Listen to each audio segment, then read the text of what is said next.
Have you ever made a budget and thought, oh, now that I have that, all of my financial worry and stress is just gonna melt away, and then been pleasantly unsurprised when that didn't happen? Here's the thing. A budget is not a magic pill or a magic tool that's suddenly going to make you not have feelings about your money. However, so many people in the personal finance industry push this narrative that a budget is the magic thing that is suddenly going to make you feel better. My colleagues and I recently had the opportunity to attend FinCon and speak as panelists about this exact thing. We spoke to attendees about when a budget doesn't make you feel better and really dove into the reasons behind this. I thought it would be nice for those of you who weren't able to attend FinCon to get some of the nuggets of wisdom from myself and my colleagues who were on that panel. If you're new here, my name is Lindsay. I'm a financial therapist and I help people at the intersection of money and mental health.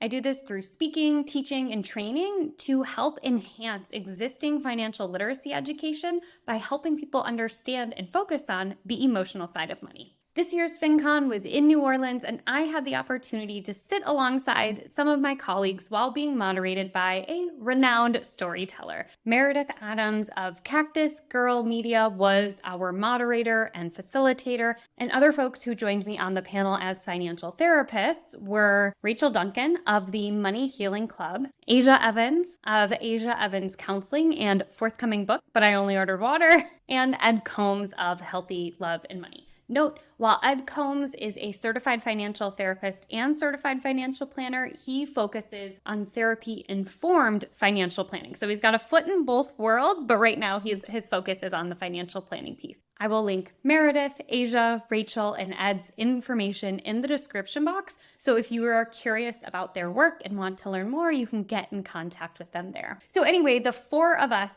sat together while Meredith moderated and facilitated these questions. And the big question is why doesn't a budget just poof, help you feel better? And I wanted to share just a few reasons, especially if you have started a budget or have adhered to a budget and you're still feeling stressed or overwhelmed, or maybe you're even feeling some feelings bubble up that you didn't know were there. The first reason it might not help you feel better is that you realize it solves a problem. It might help you to understand how much money is coming in and going out and give you the agency to dial down your spending or dial up your earning. But you might realize that, the budget was just a scapegoat for other things going on in my life. I had it in my head that the reason that I was struggling to move my body or sleep at night or engage with my friends in a meaningful way was because my finances were out of order. And once I got a budget, then all of those other things would also kind of be fixed. And what a person might find is that it solves a part of the stressors in life, but you realize there are also other things going on. If your sleep is still impacted, if your relationship with friends is still impacted, you may have been pinning your problems on your money when your money was a tangible problem you could point at, but there were other things in your life going on. Number two is that yes, a budget is a tool, but it's not the only financial tool. And not only that, but a budget just doesn't work for everyone. If you're new here, you know that my preferred term for budget is actually spending plan. It's not that it functions any differently. The way that I use a spending plan is I take a look at what's coming in and what's going out, and I make loose guidelines on where I want my money to go so I can spend and save in alignment with my values. For me, a budget feels really restrictive and really punitive, and it makes me feel like I'm in trouble or I'm breaking the rules, whereas a spending plan helps me to feel like I'm in charge of where my money is going and I get to dictate through a plan what I want to do financially. And there are plenty of people out there where a budget or a spending plan just isn't the tool for them. They might find that they have a good handle on their month-to-month or their day-to-day spending, but they struggle with some of the bigger picture long-term planning, things like saving up for a new car or investing in retirement. Much like other tools in therapy, it's a tool, but it's not the tool. For example, I like the practice of mindfulness, which is being aware of what is happening in the moment rather than worrying about what's to come or what already happened. But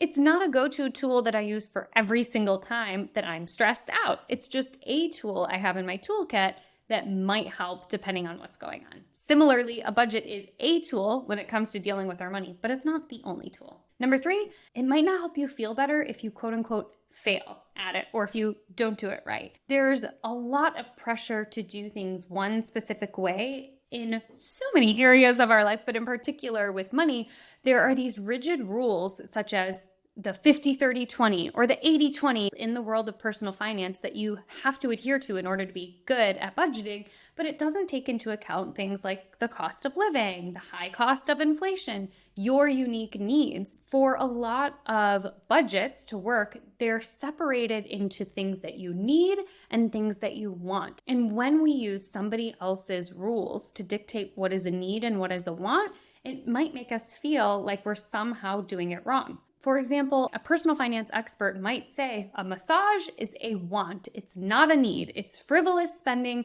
You don't need it.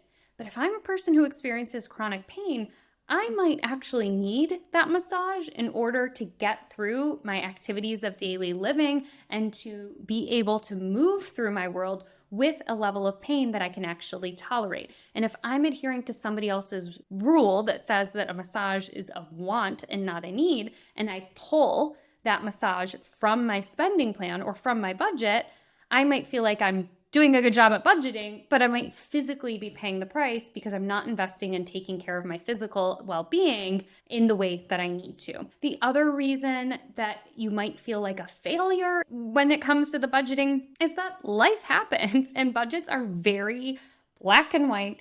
And if you feel like, ooh, I overspent on groceries this month, you might feel like you just weren't good at budgeting. And it might end up kind of spiraling to where you're like, I'm just not good at budgeting. I can't ever adhere to anything. And you get into that individualization and blame state of mind where you're like, I just don't have the willpower. I can't stick to anything, etc., etc. The fourth reason a budget might not help you feel better is because you're looking at it as a very static, fixed thing rather than my preference, which is as a malleable tool that shifts and changes over time. I mentioned earlier that I love the term spending plan. This is a big part of it. To me, a spending plan also gives you permission to increase your spending, decrease your spending in certain areas as needed, knowing that there are certain seasons of our life where we may have to pull back on our discretionary spending or we may need to spend more.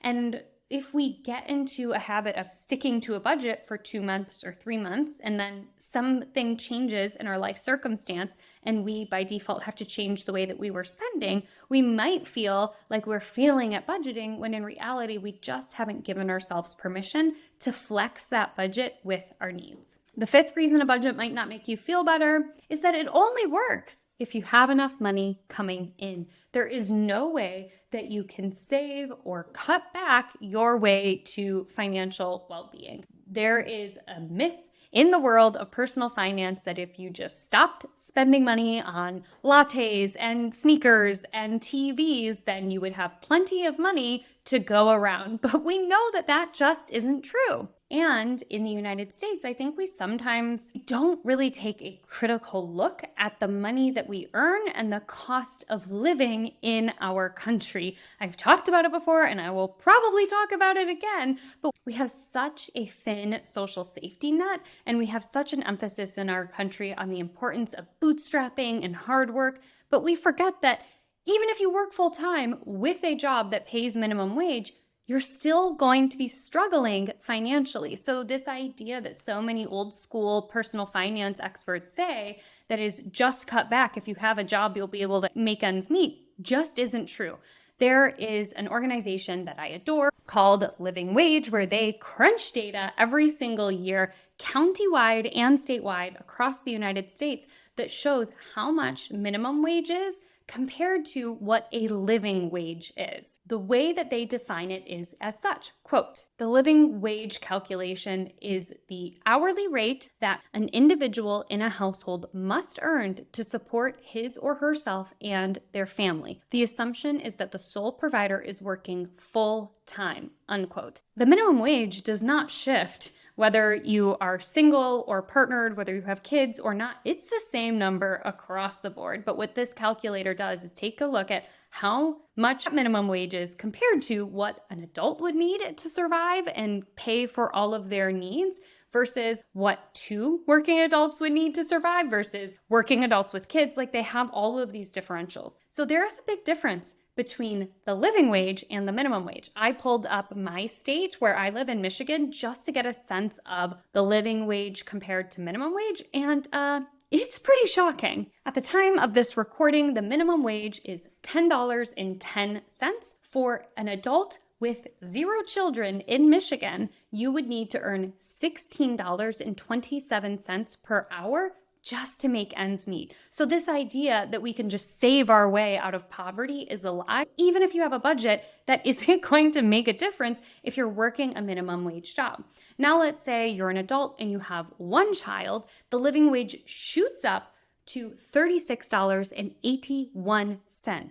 So we have to be mindful that when we are telling people budget, budget, budget, and that's going to help you move the needle, that we actually have to take into consideration that the cost of living is so expensive here. And even for people who are fully employed with full-time jobs, earning the government's allowable minimum rate, there is a big difference between the minimum wage and what you actually need to survive. So I pulled up my state, which is in the middle of the country. I'm deep in the Midwest. I also wanted to pull up what it would look like in some of the bigger metropolitan areas. And what we know about the bigger metropolitan areas is they tend to be more expensive to live in. In Austin, Texas, the minimum wage is $7.25, and an adult with 0 children needs to earn $18.15 to be considered living wage. In the New York metro area, the minimum wage is $14.20, and an adult with 0 children would need to earn $22.51 per hour in order to earn a living wage, and that jumps up to $44.20 for an adult with a child. And it gets even more expensive when you move to the West Coast. In the San Francisco metro area, the minimum wage is $15.15. The living wage for an adult with 0 children is $23.72, and it jumps to $50.88 per hour that would need to be earned for 1 adult with 1 child. Needless to say, it is not about just saving, saving, saving. It's also that we need to be earning more, and we need to be advocating for higher living wages instead of just this idea of minimum wage. Number 6 is that there is no done when it comes to money. I think a lot of people have it in their head that if they have a budget and they adhere to it, check, they don't have to think about money again. But unfortunately, that's just not the way that it works. We have to engage with money throughout the duration of our lives, whether we are earning it, spending it, loaning it, saving it, investing it. A budget is just one piece of all of the different things that we have to take care of financially. So you might not feel better after you create and adhere to a budget because you realize, like, whew, I got that one thing down, but I have other things that I also have to deal with. And finally, number 7 is that money is emotional. And when you engage with money, whether it's a tool like a budget or something else, you're gonna have some feelings come up. You might experience anxiety, worry, embarrassment, overwhelm, survivor guilt, excitement, curiosity. Those are all things that are to be expected when we engage with our money. And a budget doesn't mean that the only thing that you will feel is good or accomplished or content or happy. It can also bring up all of these different emotions. So if you have ever tried a budget thinking like, oh, this is going to make me feel better, and it hasn't, those are the 7 different reasons that my peers and I came up with about why a budget might not help you to feel better and to help you normalize it and understand that you're not alone. A budget is a great tool, but it's not the only tool in your toolkit to help you engage with money, especially when it comes to dealing with the emotional side of money. You might need more than just these financial tools. I think it helps to reflect on your relationship with money, your money story, all of these different things that impact why we do what we do with money. If this video thinking about your relationship to money has you curious to go a little bit deeper, I have a video you might like all about what money trauma is, how it happens, and how we can cope with it. I dive a little bit deeper into the psychology of money, and I hope that that video helps to extend some compassion and understanding if you're engaging in some financial behaviors that you know you probably shouldn't be doing, but you just can't seem to break that pattern. So that video is up next. I'll see you there.